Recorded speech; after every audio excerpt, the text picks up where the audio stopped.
Fishing trips anywhere, anytime. FishingBooker.com. Want to plan your next fishing trip without the hassle? FishingBooker.com is the best way to find and book a fishing charter anywhere in the world. Whether you're chasing trophy fish or just looking for a family day on the water, Fishing Booker makes it simple, fast, and secure. With thousands of experienced guides, verified reviews, and 24/7 customer support, Fishing Booker takes the guesswork out of planning. Visit FishingBooker.com and book your trip today. Fishing Booker. Fishing trips made easy. Midway USA has everything you need for a successful day at the range. Load up your range bag with your targets, shooting rest bags, eye and ear protection, as well as magazine pouches, mag loaders, and basic gun cleaning supplies. Protect your favorite firearms with durable, hard, or soft gun cases, and bring along your tactical or shooting vest to carry additional gear and gadgets. Midway USA has all you need for the range, plus self-defense and safe storage products to ensure your guns and gear are well organized and secure for when you get back home. For just about everything for shooting, shop MidwayUSA.com. Picture a cluttered tackle bench, a half-eaten gas station sandwich, a guy who can turn any fishing trip into a story worth telling. Today's guest is a master of fish stories on the page, behind the mic, and in the boat. We dive into the wild side of fishing culture, talk food gear, and storytelling.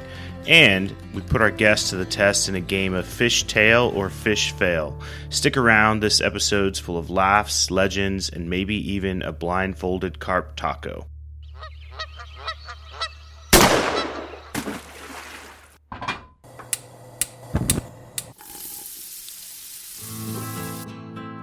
Join Justin Townsend and the Harvesting Nature crew as they explore the world of cooking wild fish and game while sharing recipes, tips, tricks, and lessons learned from their pursuit of wild food. We sure hope you ate before the show, 'cause you're gonna leave hungry. This is the Wild Fish and Game Podcast. Welcome back, everyone. Adam's here with me, and I've got our guest, who I'm going to introduce. You can say hello, Adam. Oh, hey. Hey, everyone. Caught you mid-drink. Yeah. We're going to scrap the introductions. We'll save those for later. Nothing as exciting as this conversation's going on in our lives. I don't know, unless, Adam, you have exciting things. Oh, not really. I'm all good to go. Yeah, I guess one thing. I came back from Montana at Rendezvous with the Backcountry Hunters and Anglers. If you're hearing this episode, I'll say there's like 200 million acres of public land on the chopping block in the Senate right now. So please call your senator and tell them not to sell public land. That's my only plug for the whole entire episode. So do it now. Google the Capitol switchboard and you can get their phone number and to your senator and tell them don't sell public land. Outside of that, all right, let's go. So today's guest is an author, seasoned podcaster, and lifelong fisherman known for blending sharp storytelling with deep knowledge of angling culture. With decades of experience covering everything from fly fishing to bow fishing and backwater weirdness, Joe has written for the top outdoor publications and co-hosted popular fishing podcasts like Bent and Cut and Retie. He's a master of turning fish tales into captivating content with a knack for uncovering the humor, grit, and passion that define life on the water. Joe Cermele, welcome to the Wild Fish and Game Podcast. I appreciate. Was that really about me, or is that somebody else? Because whoever you just described in this intro sounds amazing. I hope I live up to all that, man. I'm not sure. I don't know. I'm gonna try, but that was awesome. That was like the coolest intro I ever got. I'm just like, oh crap. I hope it's yeah. You got this. Yeah. You got this. I don't know. It's a lot of pressure. Whoever that is sounve awesome. You know. Yeah. Don't mess up now. So I hit some very wave tops there, but I've followed some of your writing and followed your podcasting too. Really, like, you've been doing it a while. What keeps you kind of in that telling outdoor stories? So I actually, 2025 is now 20 years officially. I have somehow managed to stay in fish media full time. And what keeps me going is like a wing and a prayer. Because to be honest with you, like after 20 years, and this is no joke, I've said this elsewhere, and I can't say it enough because it's true. I have never taken any of this for granted, and I still wake up and I'm like, how the hell have you pulled this off for 20 years? Because, I mean, you guys are, in the outdoor industry too. It's volatile. It's hard. It's a hard business to make money in. And truthfully, you don't know what next year means, especially now that I'm independent. I don't work for a corporation or a Field and Stream or a big media company anymore. So it's fun. But I mean, I guess what really keeps me going is I've been doing this since I got out of college somehow, some way. So what else do I have, Justin? What would I even do? Like, I don't even know. When you're doing something that long since you were that young, it's like it kind of becomes part of your identity. So I'm like, I don't know. I guess I could write copy for Denny's corporate if push came to shove. I don't know. This is all I know. Here's man, the moons over my hammy. Exactly. It's a great sandwich. Every time I read the description when I ordered, I'm like, I could write that description better. It's so much more delicious than it sounds on here. My first cooking job, well, not cooking job, I use that very loose terms. I worked at like a pizza place when I was 16, but I went to college in New Orleans, and my first semester, Hurricane Katrina hit there. And I ended up on the West Coast, up in the mountains, when I evacuated. And I worked as a busboy and a dishwasher at Denny's, of all places. Nice. So I was just like, nice. It's side sampler is where it's at. I mean, like when you're drunk at 2 a.m., Denny's side sampler. I mean, that's just fine. Get all of them. Just line them up. All of it. Yeah. Adam, do you guys have Denny's in Canada? Yeah, we do. I've been there. It's funny. I think I've been to Denny's in the States a bunch of times, but maybe only ever once in Canada. Your Denny's are probably cleaner than ours. Potentially. They're pretty similar, I think. But it's usually when I'm on a road trip, pulled an all-nighter driving, and I need a big, stupid breakfast to get me through the day. That's usually when I roll into a Denny's. There you go. Yeah, I think, I don't know, after working there, I got burned out. Like, not just with the food, just with, like, the back of the house. Like, I was like, I can't do this. Dude, I'm certain if you worked at Denny's, you have seen things that you can't unsee. And it, like, unspeakable horrors. I worked in food for a while, like when I was a kid. Like I was a busboy and a dishwasher, and I don't want to ruin anybody else's restaurant experiences, but once you do that, it's like I saw too much that I shouldn't have, and now I'm skeptical of every restaurant I go in. Just facts. And I don't think I've ever met anybody in food service who wouldn't agree to that. No, that's totally true. I was just, in mentioning that Denny's comment, I had like a flood of emotions and stories come back into my head that I haven't thought about for 20 years. So yes, I totally. Well, dude, that's my strong suit. You asked like how I've been doing this for so long. It's because I bring up stupid things like that and make people go, oh, like I did. Do you remember the Ground Round? You remember that restaurant growing up? Yeah. See, you didn't have them in Canada. No, I don't think so. It was a burger joint. But the whole thing was when you were a kid, you would get soft serve ice cream in a miniature baseball helmet, right? That was the thing. Yeah. Dude, I brought that up on a podcast once, and I had like 4,000 like, oh my God, the baseball. I'm like, really? That dumb thing? But hey, if it works, it works. If it triggers you, I'll go with it. I know you mentioned 20 years of riding. How long does your fishing go back? My whole life. Yeah. I've been fishing since I could walk. My dad was a big time fisherman. My grandfather took me fishing a lot as a kid. Somebody always had a boat. My family always had a boat. And on my mom's side, her parents actually owned a bait and tackle shop in Trenton, New Jersey. My grandfather on that side died in 1975. I never got to meet him, but my grandmother kept it going until I was about 3. So my mom, they lived there. They lived above it. My mom would come home from school and pack worms in the basement, for the cooler. So it has been, on both sides of the family my entire life. Yeah. And I mean, even as a kid, you'd go on vacation to the beach for a week. I'd never see the ocean. I'd spend the whole time crabbing on the docks, on the bayside, or catching little bluefish. It's always been there. Nice. It's very apparent in your writing and sort of like the storytelling that comes out through it, the passion and the history that there. So it's really cool. I appreciate that, man. Yeah. Yeah. What's kind of sort of I know you've written a lot of stories, but what's one of the wildest ones that maybe didn't make it into print that you wished had, or you're like, man, this should have been there? Well, it's actually so you had sort of teed me up before we started that you were going to ask that, because I get these a lot, and it's actually kind of tough because there's a lot of wild stories that didn't make it into print because print is so limiting, right? Even you only have so many chances, and a lot of the dumb shit that happens to me, Field and Stream's like, no, we're not making a feature out of that. But they've all been aired at some point, in podcast form, one way or the other. But, I was thinking about that, and one that comes to mind because you mentioned print specifically, many, many years ago when I first started out, I was the budget guy. So when I was young, these budget pieces where it's like, how do you go to the Florida Keys for $150 a day and have a good time? That was the first one I ever did. So they're like, yeah, you got to go to the Keys, but like, here's no money, so just go figure it out. Well, I pulled it off, right out of school, and it worked out really well. So when I went over to Field and Stream a couple of years after Saltwater Sportsman, the editor-in-chief there was like, we need more of that. So I did like Montana on $200 a day.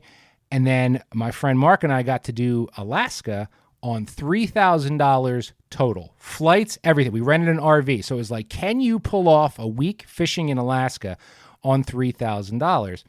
And I was like 24 years old, 23, something like that. And all of a sudden, like, here I am, a representative of Field and Stream. I'm up there in Alaska, got all this gear, got this RV. And I was really trying hard. It meant a lot to me to stay on the budget. Like, don't go over, like, do your job. But we ended up at this resort on Willow Creek, and they were super cool. They had a campground, so that was in the budget.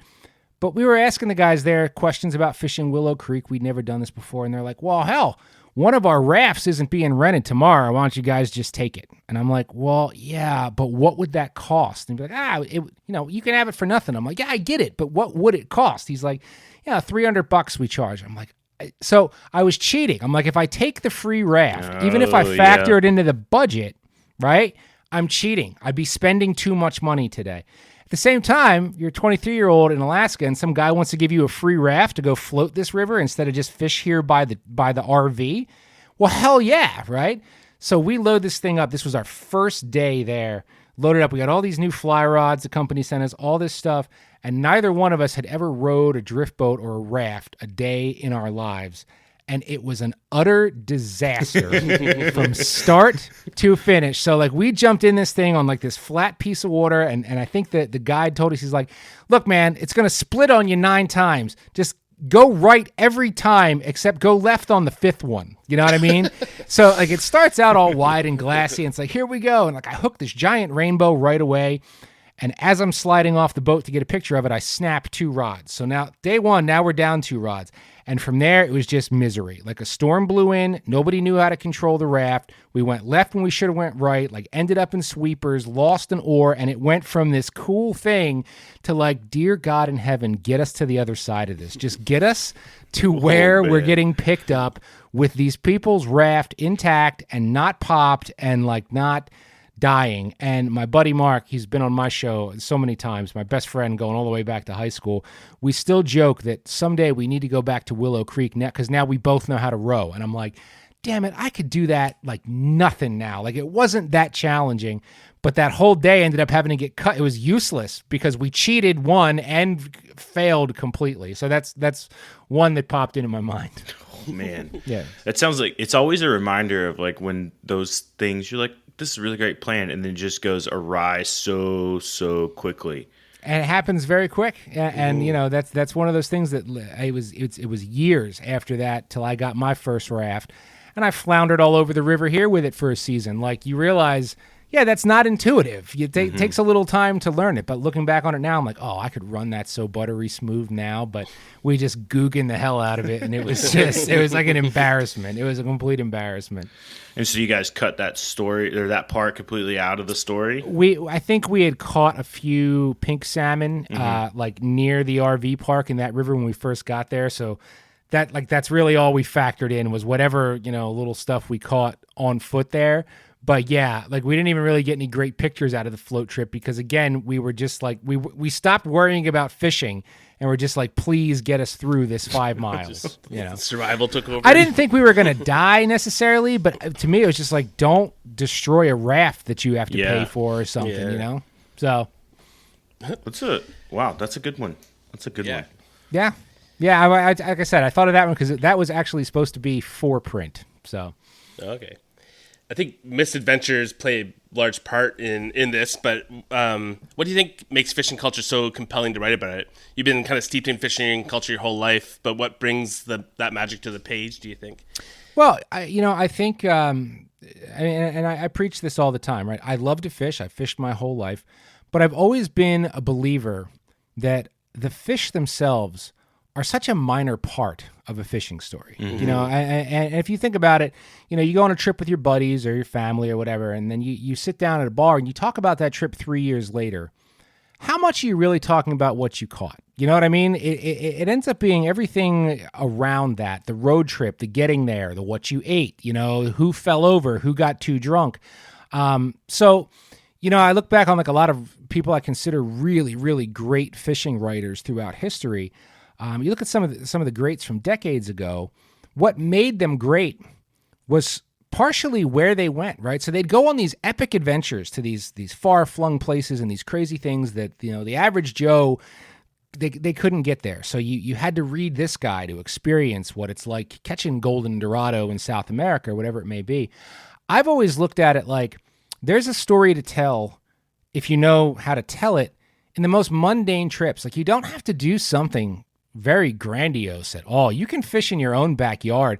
And the story comes more from who you meet than what you caught. And as an example, and I won't bore you with the whole thing, but just in the last 2 weeks, just fishing really close to my house, I have had 2 interactions with teenage anglers, right? Both very different. And I just observed this, right? I'm like just watching what these kids are doing and how they're acting out there. I could write a whole story just about that. And I caught a 1 pound bass between both trips. Had nothing to do with catching the fish, but I really try. I like to be relatable. And I almost think that glorifying and sort of, telling stories that are relatable in the sense of like, I don't fish every once in a while. I get to go somewhere incredible and I can't believe it. I've been to the Amazon, but I am such a believer in fishing in your own backyard and cherishing what you have. Don't always be pining for this or that over here. That's great if you can go there, but like love what you have, even if it's just carp. Love it. Like that's your backyard. And I think that's one of the things that has carried me. I really identify with guys who don't get to go to these crazy destinations and don't live somewhere where there's world-class angling right out back, So that's been my writing style. I actually enjoy writing these stories. It almost feels pretentious sometimes when you write these things that are like, well, I was on the Seychelles and at dawn I saw the GT cut through. Cool. I mean, that's cool, but that most people can't do that.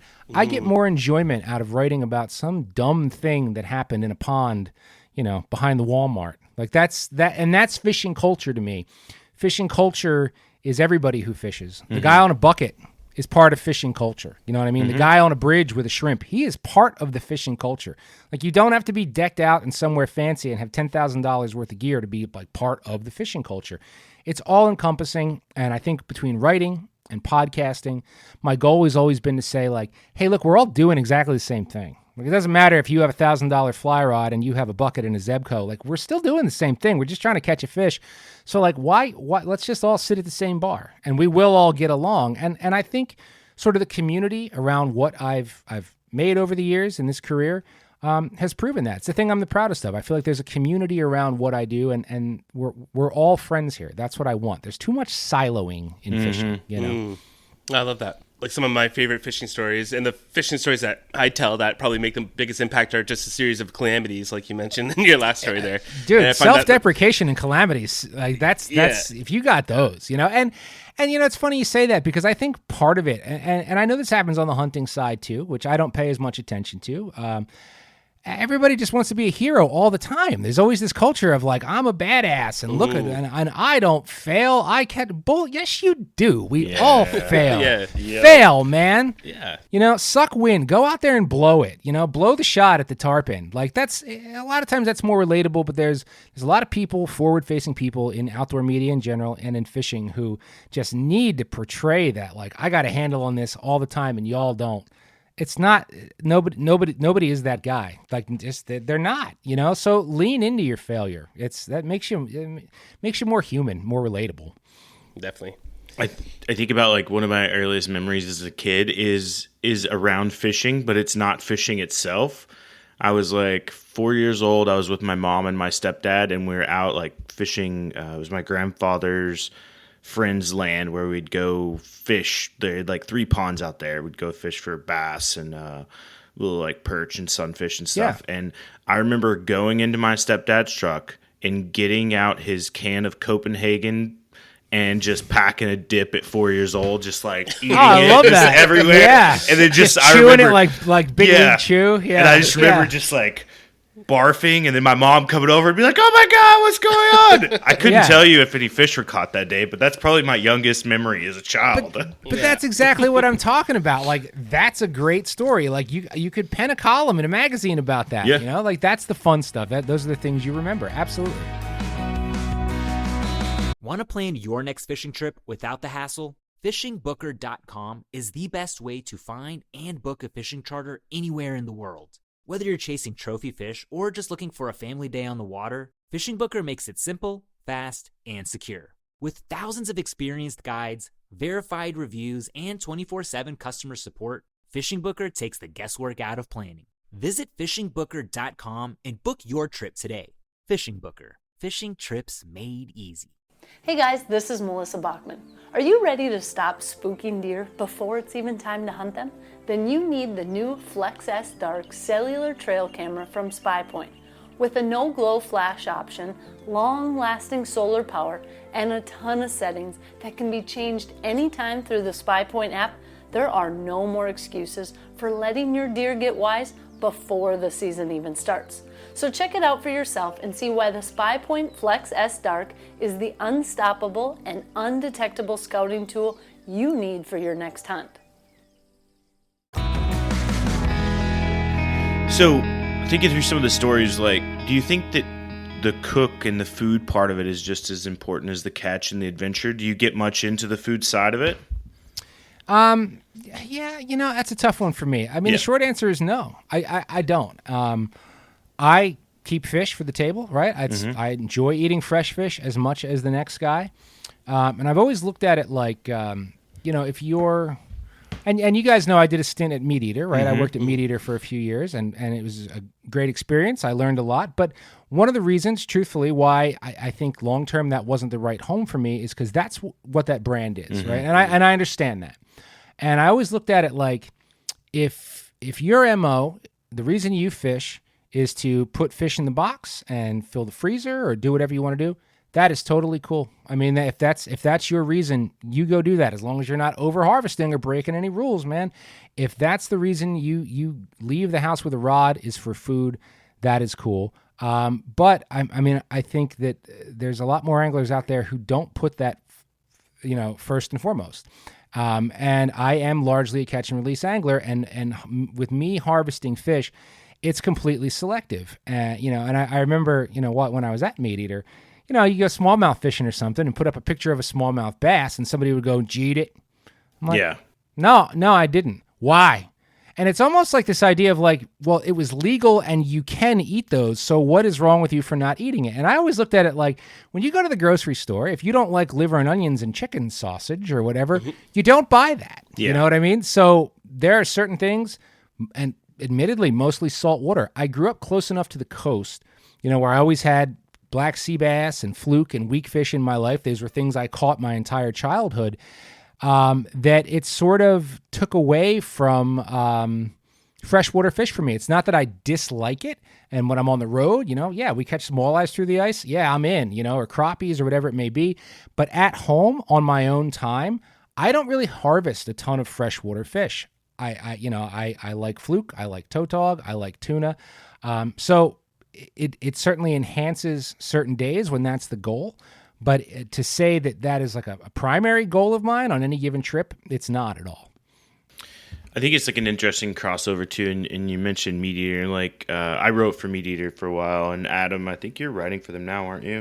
Yeah. Yeah. And I think like what stands out most, I think Joe, you hit it perfectly, was like that the action is food. It's a search for food, and you get such a crossover from people who hunt versus people who fish. And I think really that like hunting side is like, if you see somebody post a picture, like share a story, it's like, oh, that's like the defense to the lifestyle is like, did you eat it? Like, yes, but largely there are people that aren't, that are still like posting pictures. And I think that sort of negativity stemmed from that. But I think on the fishing side, it's much different. It's like you can't have catch and release in hunting, but you can have catch and release in fishing, and there's nothing wrong with it. And that's just it, man. Whether you love it, and I've encountered so many people in my career who are like, catch and release fishing is just wrong. If you're not going to kill the fish, why mess with the fish? Mm-hmm. And I understand that point of view too. I don't necessarily agree with it, but I do understand where those people are coming from. But I think you hit the nail on the head there. There's no catch and release hunting. It just doesn't exist. So yeah, you're responsible. If you're willing to let the arrow fly or pull the trigger, man, you're in it. Like that's if you're successful, you are committed to, butchering and processing, and that's the deal. I have the option of catching something and letting it go. I can do that. Yeah. But I think that does anger some people. It's almost like, I don't know. That has always stuck with me, and I think that's a lot of the root of that guy who's like, did you eat that smallmouth? No. Why? Because I didn't have to. It's as simple as that. I didn't have to, Yeah. I was just thinking about the difference between the lack of catch and release hunting and the way you can take part in catch and release hunting, so to speak, is photography. I think you can get a similar adrenaline rush and you're tracking in a similar way, and you got to camouflage yourself in a similar way. You can get that same excitement doing photography of an animal, sure, as opposed to shooting it. But when you're fishing, you're pulling something up from another world that most people don't have access to unless you have your spear fishing or scuba diving or something, Yeah. So it just creates a different kind of atmosphere where you're pulling something up from the depths from a different world, seeing it, and then letting it go again. Is, I think, similar to the photo taking, but maybe just a little more physical in nature. Yeah. But that's not to say, though, Justin, that like food is a huge part of what I do in storytelling, but because again, I tend to sort of weave, my background growing up. I'm a child of the late 80s and 90s. I weave the pop culture of that era and music and movies and all these things into what I do. And people could scoff at this or say it's cool, but it's just honest. If I'm going on a fishing trip, I'm more excited to know like what is the best hole in the wall taco joint that we can hit after than I am about eating the crappies or bass or whatever that we just caught. Even in saltwater, it's rare that I'll eat what I catch that night, because by the time I'm done cleaning up the boat and hacking up the fish, I'm like filthy and don't want to think about it. So like I'll make a really nice dinner out of that the next night, like in a different headspace, and like really plan out like how am I going to cook this? What am I going to do? But yeah, again, and that just ties back to people and culture. It was and one of the things I used to love to do. I always got such a kick out of this when I filmed Hook Shots. So for 11 years, that was a series I had for Field and Stream, and I ended up all over the country doing that. So you'd end up in some pretty rural places, some pretty different areas, and met some great people. And I'd always go up to these guides and I'd go, "Hey, tonight, I want you to take me to the best restaurant in town," and they'd be like, "Wow, no, man, you sure? That's kind of expensive." I'm like, best restaurant in town, right? And I would laugh because I'm from the Northeast, right? And if there's a lot of terrible things about living in the Northeast, like you not quite, but close enough in the DC area. Food's not one of them, right? I don't care what anybody says, like food options, great eating in the Northeast, it is there. So, I'd go out to these places and go, take me to the best place ever. 9 times out of 10, I'd sit there and eat it, and like we'd have a good time, and I'd be like, This is the spot, huh? Like this is the best place in town. So I always loved seeing like these little eateries, and that was a huge part of what I did. It just wasn't necessarily catch and cook, I think it's cool, and I've always, as I traveled, sort of leaned heavily on whatever local restaurants and stuff are there. I think very rarely have I gone to an Airbnb and I'm like, all right, we're cooking meals this whole time. There's a lot of too, like what I'm doing, if I'm not doing my full-time job, I'm cooking food in some capacity for either myself or for the enjoyment of other people or something like that. So I think when even when we do hunting trips and stuff, we've been like, all right, if we're in the field, we're doing backpacking meals, or if we're back staying the night somewhere in town at a hotel, we're going to whatever bar and grill is nearby, because it's just like, what am I going to do? Yeah, and it's funny because we were talking before you started recording about a recent trip down your way to go snakehead fishing, and I said it was like this marathon day. It started at 3 a.m. and ended by the time we got done podcasting at 10 p.m., which is fine. That's how it goes sometimes. But, I've preached this before. People go on fishing trips or, on a fishing vacation or whatever, and they build in no time to explore the area. It's just like fish from sun up to sundown, And if you do you, if that's how you want to do it. But it always disappoints me, like that trip down that way, down your way. It's like, it's a bummer. I didn't get to see the local bar. Yeah. We didn't have time to go. We didn't have time to go to the local, Greasy Spoon with the best fried crab cakes or, whatever it was. I was always angling, on the road, whether it was video or traveling for a story, to build in some time to see something regional and cultural. I don't need to see the river for 24/7 the entire time we're here. What else is here? I've been blessed in my job to see a ton of this country, and I could tell probably better stories from some trips about what happened, in a local bar or on Main Street in this town or this store that I found and this crazy thing that I bought than the fishing. It's all part of it. Yeah, I think it brings it together as like a very holistic experience. No matter if you're hunting or you're fishing. Yeah. I really enjoy that aspect. And I think, I've been pretty fortunate to move around quite a bit the last couple of years, which has given me like different launch pads to do, fishing and foraging and just hunting and hiking and just being outdoors in general. And I think I look forward to those little stops after at the end of the day or like on the way. I'm like, oh, well, it's a 2-hour drive, but in reality, like here's a cool little place I'm going to stop at. And like, I kind of plan my route on like things to do as well. It's not always just like haul ass to get where I'm going. And it makes it more fun too. And then, I'm a good hunter. I'm not a great hunter. And sometimes my hunting trips are, bland and not exciting. It's sure. Like I hiked around for 10 hours and didn't see anything, but man, did I have a good dinner or did I have pick up a cool thing at the antique shop for my kids? Like, that's what I was going to say. I'm a big junker. Yeah. Like, I love an antique shop and the dirtier man. the better. Like I don't want it to look like Williams Sonoma all set up. I want to get tetanus. You know what I mean? Yeah. Like rooting through boxes. So dude, I can't tell you how many times I've eyeballed some like barn full of junk on the way to fishing, and then it sucks at noon, and I'm like, I'm gonna go there because this sucks, and I'm gonna go see what's over there. Yeah, you gotta take the long way, be open minded. It enhances your trip so much if you could just build in, a little room to see what else is around. Well, we're gonna switch it up a little bit. I got a game. Okay. It's called Fishtail or Fishfail. So this is Joe. This is you versus Adam on this one. I don't know what the winner gets. Bragging rights. So we'll put you through some fishing knowledge and test your BS detectors. I'm going to read a series of fishing-related facts, dishes, or stories. Some of them are true, and others are totally made up. That came up today. But you'll each take turns. So are these like, wait, I have a question. Okay. Are these like fake news stories? Is that how you're presenting them? They're just going to be just a phrase. Yeah. It's just a phrase. So you'll each take turns, and then so it's true or false, and the one who gets the most wins bragging rights. So are you ready? No cheating. No Googling. Phones down. Yeah, you got to hold your hands up like this. So I can see them the whole time.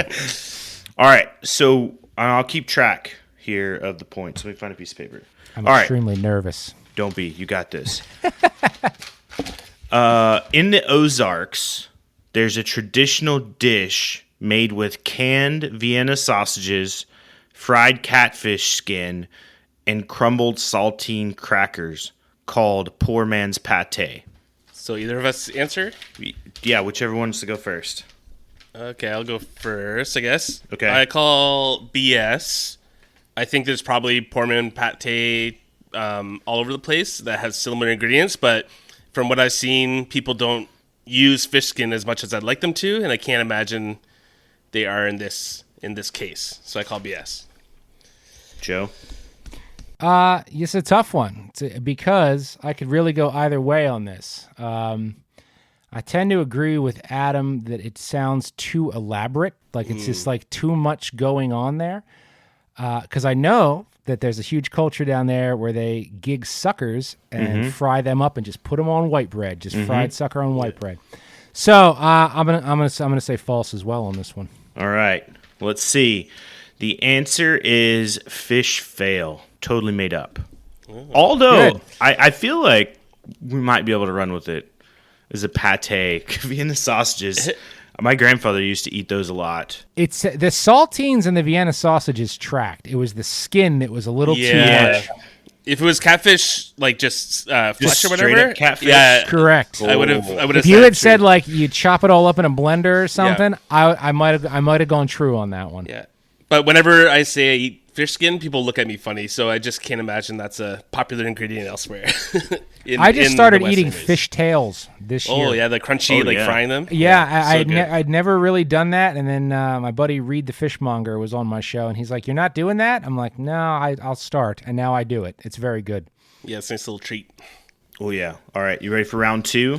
Let's go. This is the law. So in Kansas, it is illegal to catch fish with your bare hands unless you have a permit for noodling. Do you want to go first, Joe? Sure. I mean, I know that they noodle in Kansas, so I'm going to say that's true. I'm just going to assume that there is a special noodling permit that you need. Okay. I'm gonna go with the same answer. I think I'm not very knowledgeable about that region's fishing laws, but I would assume that there might be some weird. We drove through Kansas once, Adam. Yeah, that's all the exposure I've had to Kansas. So that is a fish tail. It's true. Kansas requires a special permit for hand fishing, known as noodling. So I'm also from the great state of Oklahoma, which noodling is like a way of life there. So say that's a permit that I'll never hold because I refuse to go noodling. Yeah, it's sketchy, man. It is sketchy. Yeah. I kind of want to do it, but I'm kind of terrified of doing it. I'll try anything twice except that.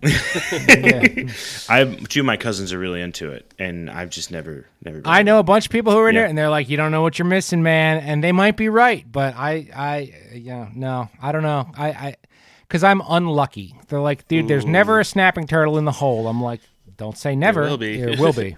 Yeah. Well, I say we do it, Justin. We go noodling in Oklahoma, and then we'll make some poor man's pate with the results. There you go. Yeah, there we go. We're building up a whole. Just keep the skins, chuck the rest. Yeah. Yeah.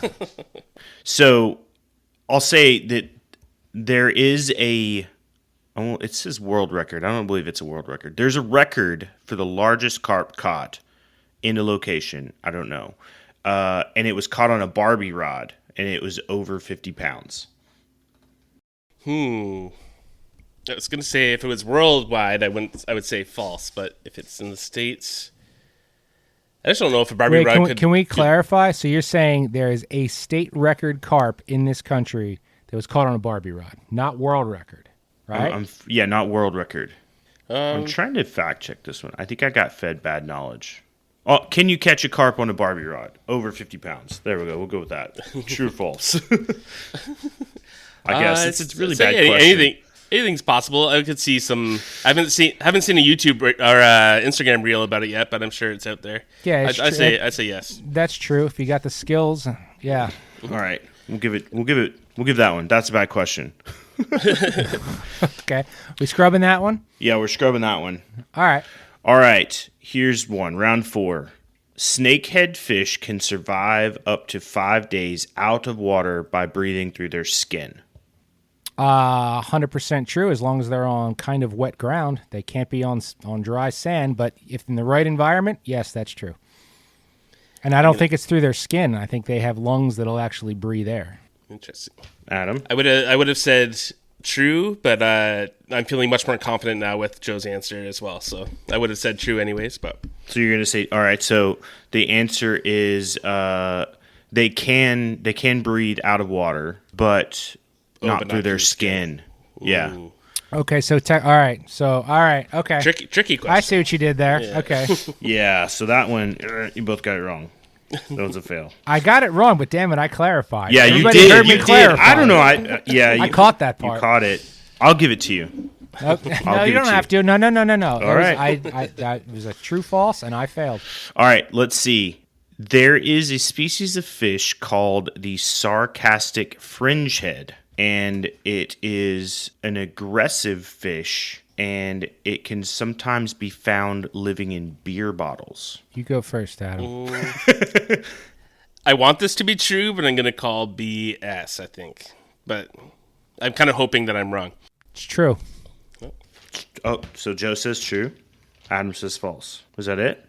Yeah. Mm-hmm. Okay. All right. So this one is Fishtail. It's totally true. It's terrifying and amazing. So in some areas, the sarcastic fringe heads take up residence in old cans and bottles. And there's a quote that says, the beer bottle field of Santa Monica Bay, nearly every bottle is home to a fringe head. Oh. These aren't the same ones that will swim up your pee hole, is it? Just because the resemblance to a beer bottle? No, those are kangaroo. We covered the catfish that swim up your pee hole and sarcastic fringe heads on the Bent podcast. Yeah. So I knew this one. Yeah, It's they're frightening. The way they open their mouth and consume food is pretty wild. yep, weird fish. Yeah, it's a very weird fish. All right. Round 6. This is a final round. So right now we've got a count. So it's 5-4. Joe, you've got the lead. Okay. So round 6. In Norway, dried cod heads are considered a common snack, often chewed like jerky. Is this me? Yeah, what do you think, Joe? I'm going to go out on a limb and I'm going to say false. I know that they chew on dried cod stuff over there like jerky, but I think this is I'm gonna say this is like your snakehead question, and the curveball is the heads. I don't think they chew on a whole dried head, so I'm gonna say false. Yeah, if it was chewing like jerky, it would be the flesh, not the head. But I could see them eating cod heads as a delicacy, but not like jerky, I don't think. So you're both False. False. I'm calling it false. I thought I remember something about them drying out the swim bladders or something too, but not the heads. So while cod heads are salted and dried, it's not common that they're chewed. Wait a minute. I just see dried cod bites.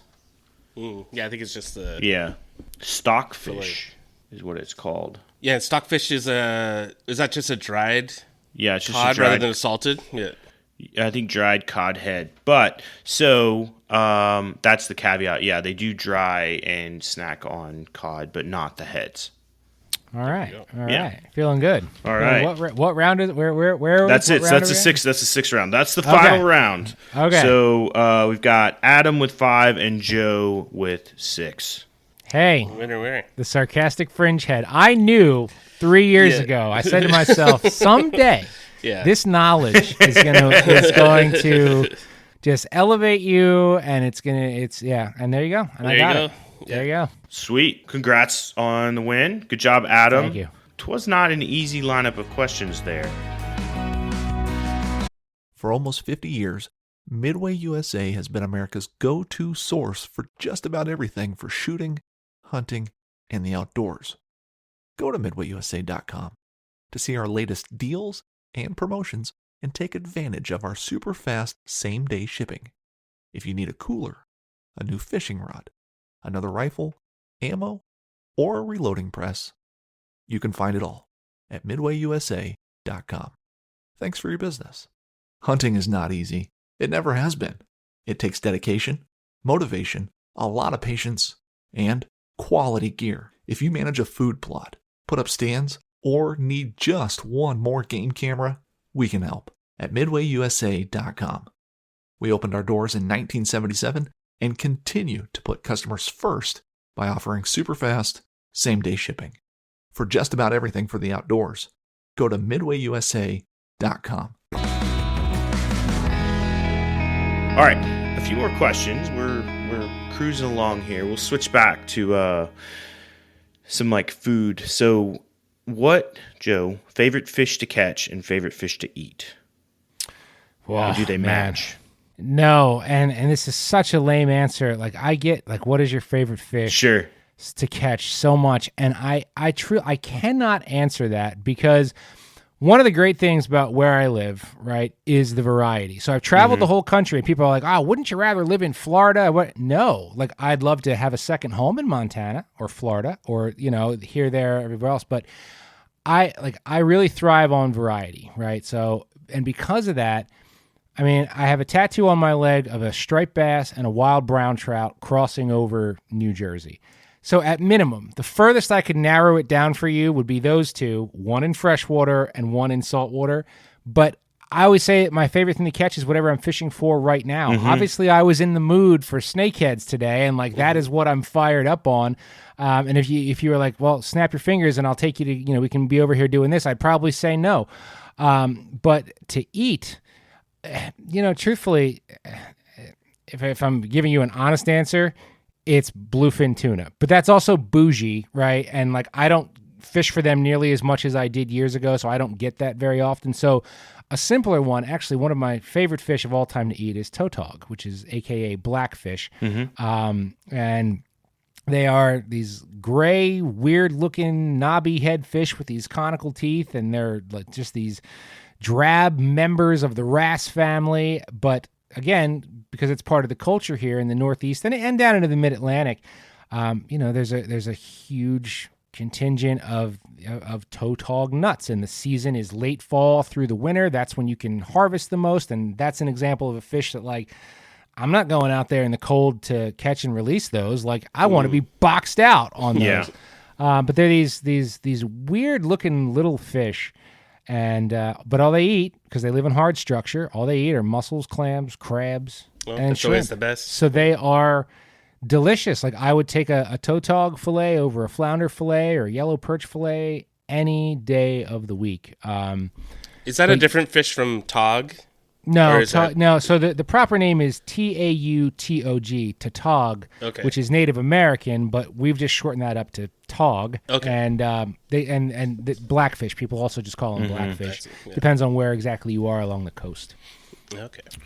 It is. I think I've had it a couple times since I've moved. I've only been in DC for a year, and I'm about to leave again and move. But we tried like day one. We hit the ground running with as many like local fish and crustaceans as we can. I think my 5-year-old has developed a habit for crabs. He loves picking crabs, which is like the best thing ever. I do that. I've been doing that since I was a tiny kid, and I passed that on to my kids. We do a lot of crabbing in the summer. It's fun. Man, it's so much fun, and so good. Oysters too. My 12-year-old, she's all about oysters, which is really awesome because I feel like you don't meet a lot of kids that are.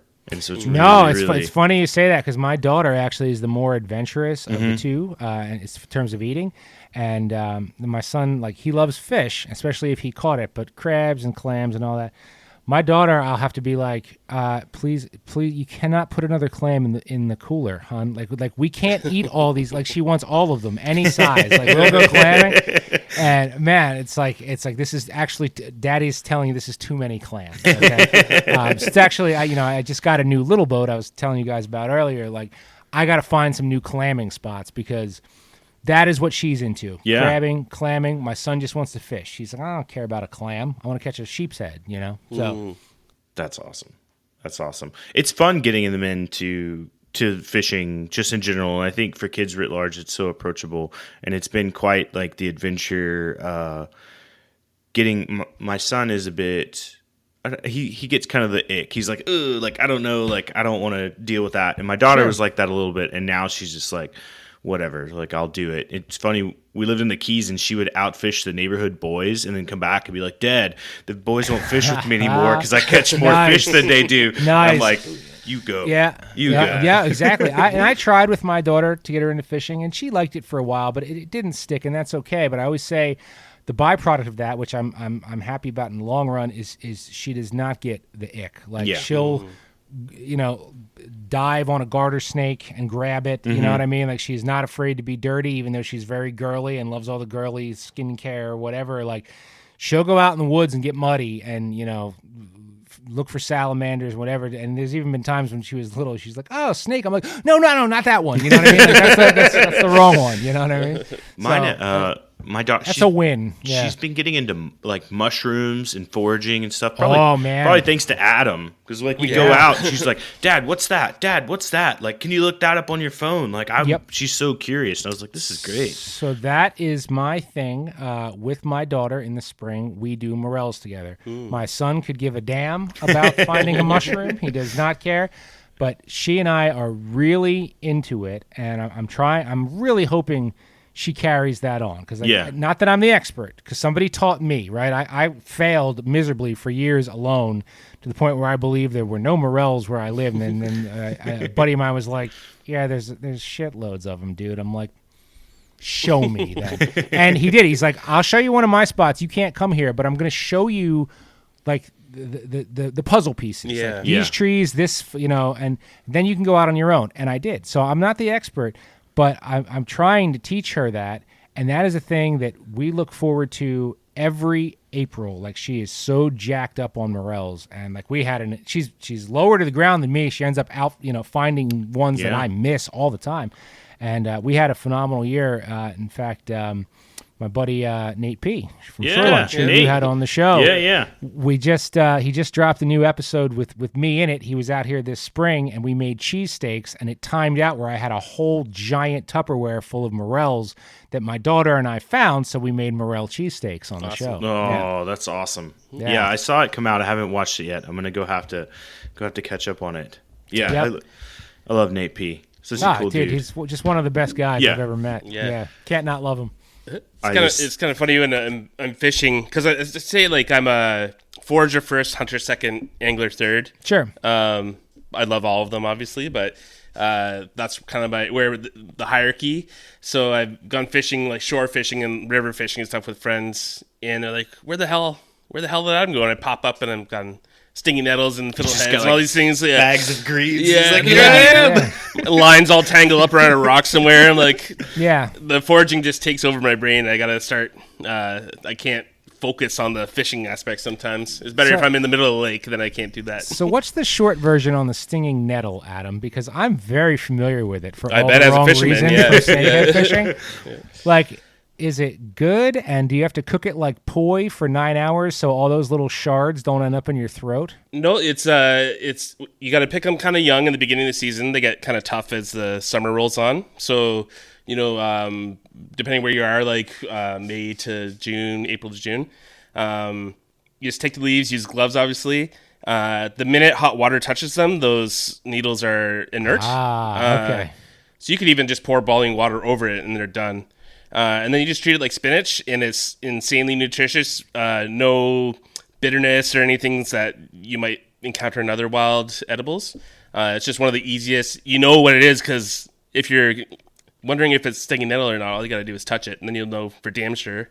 Yeah, for 7 minutes, you'll know. Yeah, Yeah. I'd say, it's really easy, and just it goes great with fish, actually. So, like, if you catch like a walleye or something and you pick some stinging nettle from the shoreline, you can make like a creamed spinach kind of thing with it and perch a fillet on top. Okay, Delicious. I'm learning here. Yeah. I'm learning because I do the mushrooms thing, but not so much the greens. Like I just don't know it that well. Although, funny side note, my little guy is just learning how to ride a bike without training wheels, and the other day he fell off the trail and like took this giant spill and then got up. He's like, my whole side is burning. I'm like, yeah, I know, because you just bit it right in the nettle, bro. I was like, it'll be over in 7 minutes. Yeah. And he starts going, he's like, 1, 2. I'm like, don't count. Just keep riding your bike, dude. Yeah. Like, it'll go away. Yeah. I was picking some during turkey season. I was out in Virginia, out like close to the West Virginia border, and was picking some. And as I was picking them, I like raked one across my hand, putting it in the bag, and I was like, "Oh man!" Oh yeah. Just like, thanks. It's now the plant that bites back, I guess. Yeah. So, one of the best snakehead spots I ever found that I found on my own. Of course, like all places, nothing's a secret anymore. So now it's been found a billion times. But 10 years ago, I found it wearing short pants, and it was so bad. But I was like, I know there's a big one back here, and I just suffered through it. And ever since, like even if it's July and 100 degrees, like I have to wear chest waders. It's that gnarly. To walk through there, yeah. In Scandinavia, they just whack you with it as like a spa treatment. Do they really? They'll just take a bundle and like during a massage or something, just slap your back with it, and it's supposed to be really good for your joints and whatever else craziness that they have going on with it. But yeah, my joints still aching. I've been it's I don't know about that one.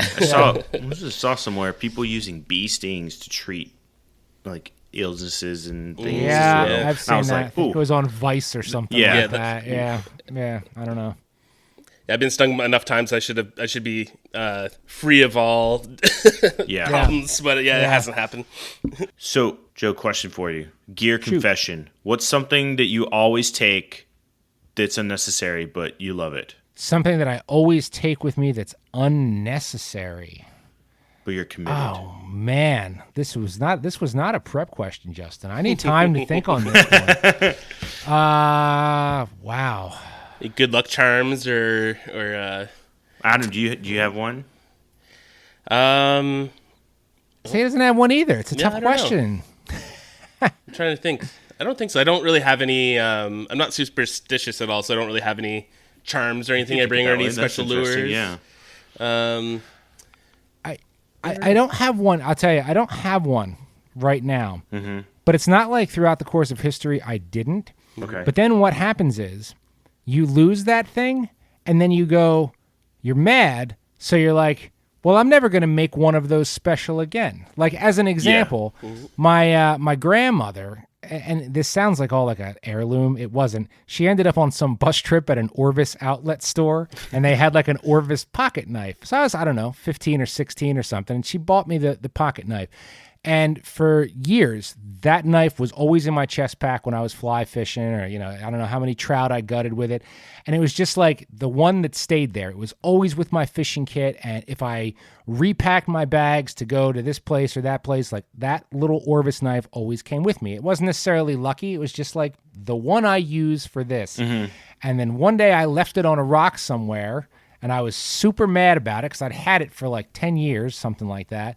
And then I was like, well, and I'm just going to throw some cheap shit knife in there now because I don't ever want the heartache of losing the special one again. Yeah, I don't do lucky hats anymore because, like, you lose one, and then last time I lost a lucky hat, I was in college, and I got in big trouble because I called my girlfriend, who is my wife now we're married, because I needed to vent over losing the lucky hat.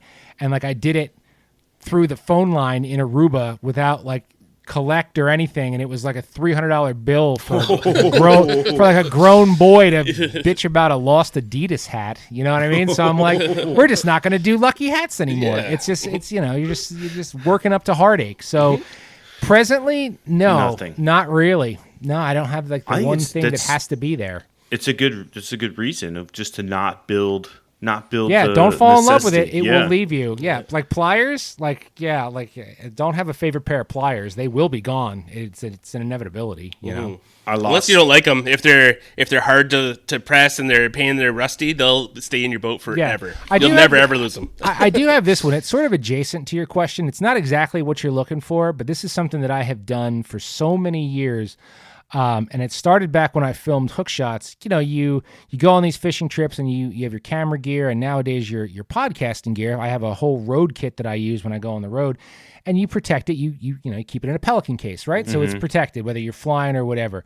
Well, I started a tradition where I had to put a new sticker on the case before every trip, which is kind of silly, but it became a thing that was like, oh God, if you forgot to grab a new sticker and put it on there, like, this could be, I made it superstitious. And that still carries now, right? So I don't travel nearly as much and as often as I used to in my 20s, working for Field and Stream.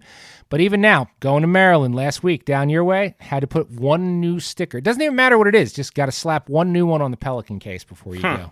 That's like my little travel superstition. We better send you a Harvest Nature one to add to the mix. I'll trade you stickers. Sticker packs all around, boys. Yeah. I was thinking just about things that we hold on to and adding value. I got so upset this past weekend. We were up in Missoula, and it was Friday night. We were out at one of the local watering holes, and there was a group of like 4 of us. We'd perched up in the corner, and people started coming in, and people were talking to us and circling around. And I'd taken off my sweater, and it was a black sweater, and I put it down, and we were talking and hanging out, and a couple hours go by, and we get up to go leave, and I pick up the sweater, and it's no longer my sweater. It's like a black sweater, but it's different. It's not the same sweater. And so I guess what happened is through the shuffle of people, somebody picked up my sweater thinking it was theirs and left with it. So then I spent the next 2 days going back, like lost and found, like, hey, did somebody turn in this sweater? How is that coming back? Yeah. And it never happened, but it's okay. Yeah. Yeah. But that's my advice. Don't make things lucky. Yep. You spend time on the water, man, you lose everything. It will get dropped. It will get ruined, Like, don't have a lucky iPhone that you fish with. You know what I mean? Yeah. Just spelling its doom. Can't fish without my lucky iPhone. Yeah, I'd consider mine unlucky, but Yeah, me too, kind of. Yeah. So, outside your current podcast, you got any other projects? Anything you're working on? Anything you're doing? Man. I mean, yeah. This is the first place anybody will hear this. So a lot of people know that I do 2 podcasts. I actually do one for Outdoor Life too, called Quick Strike, which is shorter and straight tactical, more like a fishing column you'd see in a magazine in podcast form. As of September 1, that is also going weekly. So as of September 1, I am actually a full-time podcaster between Outdoor Life and Cut and Retie, and otherwise, still do a ton of freelance writing. And I do have a few offshoot Cut and Retie projects in the pipeline, but I'm not ready to divulge the deets on those yet. But I'm a schemer, man. I'm never happy where I am. I'm always like, okay, we got this going now. What's next? It's just the way that I am. Let's complicate things more. Let's complicate. Yeah, and let's figure out where you have more time for that. Yeah, like, all this time in your life is going to open up. Yeah, my wife's like, wait, well, when are you going to do that? And I'm like, I'm going to do it. Just don't worry about it. Like, maybe don't worry about it. Well, I won't sleep for a week, but maybe I'm just going to do it. Yeah. Yep. So, all right. Well, I think, fortunately, I'm enjoying the conversation's great, but unfortunately, we're running out of time here. So, anything you'd like to share with the listeners? Any last thoughts or alibis that we didn't get to during the show, Joe? No, I don't think so, man. I feel like we've covered off on all of it. I did not realize you were in DC. We should get together to do something sometime. That's only a couple hours away from me. Yeah, we should. My time is short though. I'm July 5th. I'm wheels up to Hawaii for 3 years. So that's a little less down the street. Yeah. 2 hours, 200 hours. No, it's not that far. Yeah, I was gonna say it's funny because I don't know. Have you eaten snakehead since you've lived in DC? I've been fishing a couple times and I've not caught it, and I want to so bad. It's a funny deal because you go back 8 years or so ago. Most people that wanted to come to my house and visit wanted to catch striped bass, right? Yeah. Now I get more friends, coming to town, and that's what they want to do is go snakeheading. Especially people who are chefs, people who cook. I won't say who, but I have a very special guest coming out in July, and that's what he wants to do is snakehead and kill a few. So. Which is funny because there's really good snakehead guides and way better anglers than me. But now, I'm the go-to guy for anybody who wants to eat their first snake. So hopefully we can make it happen.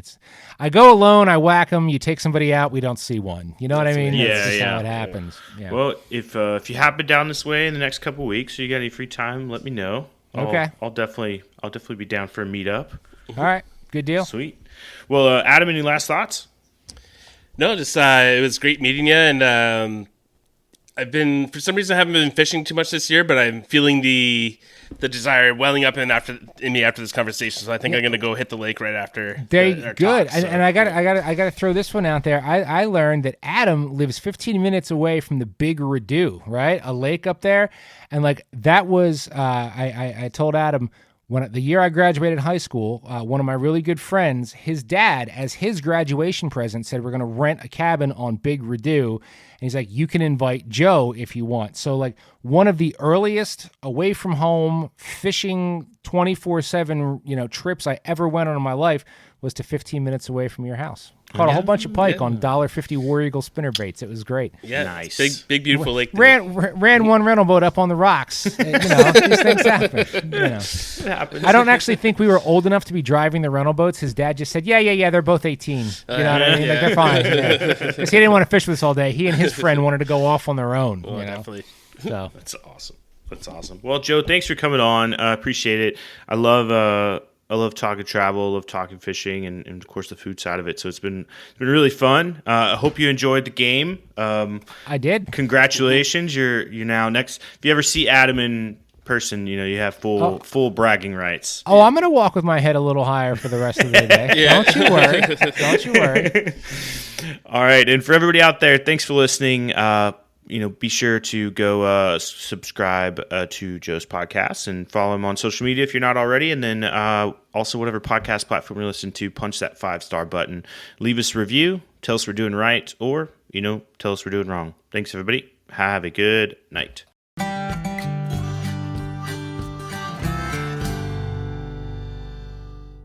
Want to plan your next fishing trip without the hassle? FishingBooker.com is the best way to find and book a fishing charter anywhere in the world. Whether you're chasing trophy fish or just looking for a family day on the water, Fishing Booker makes it simple, fast, and secure. With thousands of experienced guides, verified reviews, and 24/7 customer support, Fishing Booker takes the guesswork out of planning. Visit FishingBooker.com and book your trip today. Fishing Booker. Fishing trips made easy. Outdoors isn't just a place, it's a lifestyle. Experience the action and unforgettable stories with Silver Kings, Sundays at 8 a.m. Eastern on Waypoint TV, wherever adventure takes you. Waypoint TV, your destination for outdoor entertainment.